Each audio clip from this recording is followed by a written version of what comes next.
Hello guys, and welcome to another one of my Fortnite videos playing NewbiePants. And my third day of logging in was really just that, and what I wanted to include here was just my research, my login rewards, because I am unlocking this new survivor slot, which is a really huge milestone in the game. I'm buying some tech points, moving towards the next, and I am of course bashing my login llama, claiming my rewards for both the normal login and for the founders login that I have been lucky enough to also have on this account here, at least for the first 7 days. So with this done and bashed, just to give you guys an idea about what have I been getting for my third day and what did I actually do there. I didn't really do much, but I decided to log in and keep my stuff going, get my research, smash my llamas, and I did have some spring currency that I wanted to use as well for a spring llama from the Spring It On event, just in case I get something really cool, fun, and amazing. Pretty much all that happened on my day 3, just going in there, grabbing stuff, and keeping my research capped. I don't want it to overflow so that I didn't get it, but I didn't really have a lot of time to go in and play on day 3. On day 4, however, I did once again manage to set aside a good bunch of time to do a lot of gaming on NewbiePants.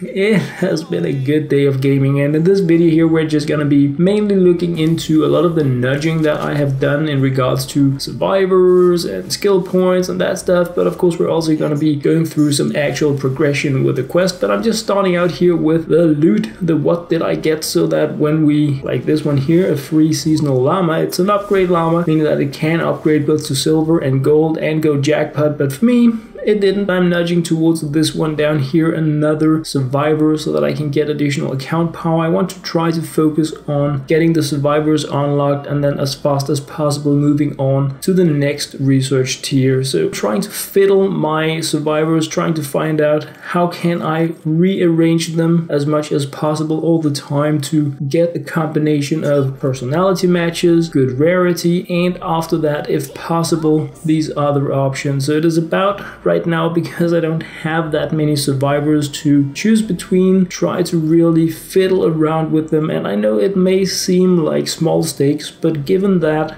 I have very limited things to work with in the game, I do feel that even a single point in power is going to be important as I move forward. I know that things are up and running in terms of making my team as strong as possible, because there is a good chance that I'm going to be progressing a great deal past my account level early game, so I really want to keep a high focus on it. The expedition is now completed. We sent Tank Penny on an expedition. She is now returning with wood. Completely useless part of the game, I feel. So I do actually speak with players that are enjoying the expedition part of the game. I for one don't really, but we did get a mini llama for completing it. It is getting bashed so that we can just rake in all the goodies. Not that goodies, but this here, the Dragon's Roll, probably the most insane weapon you can get for progression in the game, because it has penetrating shots and it deals damage over time. We're going to be playing around with that from now on, and we are going to be playing around with Love Ranger Jonesy as well. These are both rewards that were guaranteed during the Spring It On event, so I'm going to be playing with those. He has increased weapon damage, 24% assault weapon damage, and he now has a legendary assault weapon that penetrates through opponents and deals damage over time. It is absolutely insane, but we kind of need to craft it first, so that is another thing. But going into a survivor mission here, rescuing them, protecting them, talking with them, and the main thing that we need to do is to craft these 5 healing pads and complete 2 games. I'm waiting with the crafting of healing path to the very end of the game, so that I'm sure that I will complete the mission by having saved enough survivors, because if I crafted them and I didn't actually complete the mission, game crashed, who knows what could happen, then I would just have wasted my resources. And I really hate making healing pads. I think they are completely useless part of the game. I absolutely have very little positive to say about them, so hopefully these are going to be the only 5 I ever craft. I only had the resources to craft some of them, so I did that in the first of these missions, raking in again now with bonus experience points, because I had this rested experience. If you don't play the game for some amount of time, time you're going to work up a boosted experience period where you gain additional experience points. Went in for another game, felt really no reason to include too much about it because this is just pure progression really, and I wanted to share with you guys the skill points, the experience, all that stuff, so you have an idea about what kind of work have I been putting into the progression, what do you guys need to do to complete in order to complete the main missions and objectives in the game. And this here was just saving the survivors. At this stage in the game it was super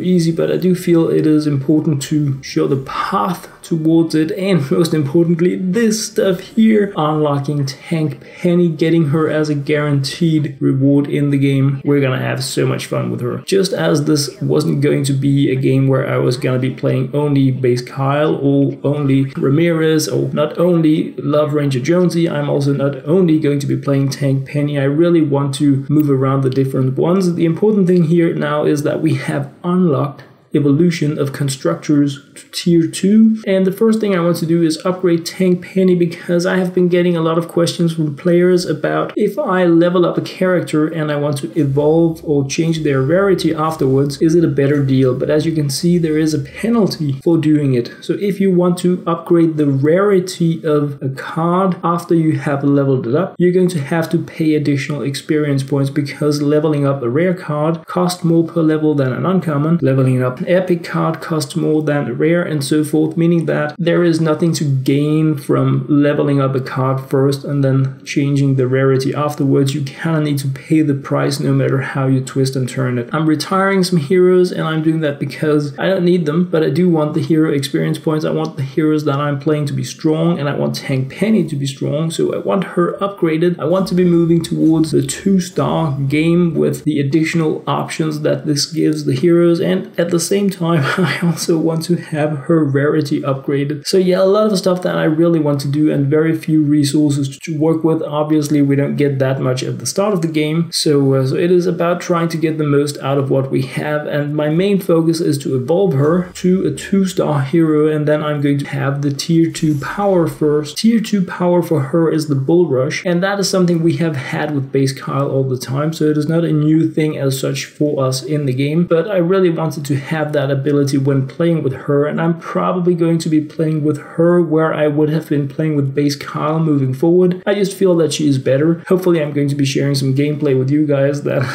actually demonstrate that. Also retired some survivors, and that is because they're not doing anything good for me in just standing there, so I wanted to put that power into the account. We're power level 13 now, meaning that just by putting in our excess stashed up experience points to the survivors, we have gained these 2 additional power points. That is like massive. Next mission that we need to do is to clear encampments. It is a pretty easy thing to do. The encampments are super easy at the start of the game, like wow, so easy. No mist monsters, no nothing, and we just need to clear 4 husk encampments, and they are of course these glowing houses that you can activate. They give you some kind of reward when you are done with them. So I decided to go with Love Ranger Jonesy because taking out encampments and constructors is not really the best match, I feel anyway. So yeah, obviously I want to try moving forward to select the heroes that I have that match best up with whatever requirements I have, and I'm playing a survivor mission, and each of these at this part of the game have at least 2 of the encampments in them. So by saving a minimum of 6 survivors and taking out these minimum 2 encampments, I can complete the next progression quest in the game over 2 of these missions. So that was like my starting out goal, really just working my way towards the game with as casual, easy to complete missions as possible, because I really saw no need to go in there, make a base with an atlas and like all that stuff when I really could do this in a survivor mission. They are, in my opinion, much more casual. I can really just do the 6 survivors pretty fast, and then I don't need to do anything in the game. I can go make some coffee or anything I really want. I can also just farm resources for additional traps for my storm shield defense, which is why I'm getting a lower tier of loot rewards in many of the missions you're going to be seeing moving forward, where I just need to complete something because I don't want to be going all in crazy pants 20 minutes trying trying to optimize something in a game where it really makes no real sense to go super silly pants in on it. So that, guys, was completing the first part of the Leave Only Footprints mission. Clear 4 husk encampments and complete 2 missions in a 9+ zone. In the next video we're going to be progressing even further, but I wanted to cut it here because we had loads of login rewards that I also wanted to share with you guys. As always, thank you guys very much for watching.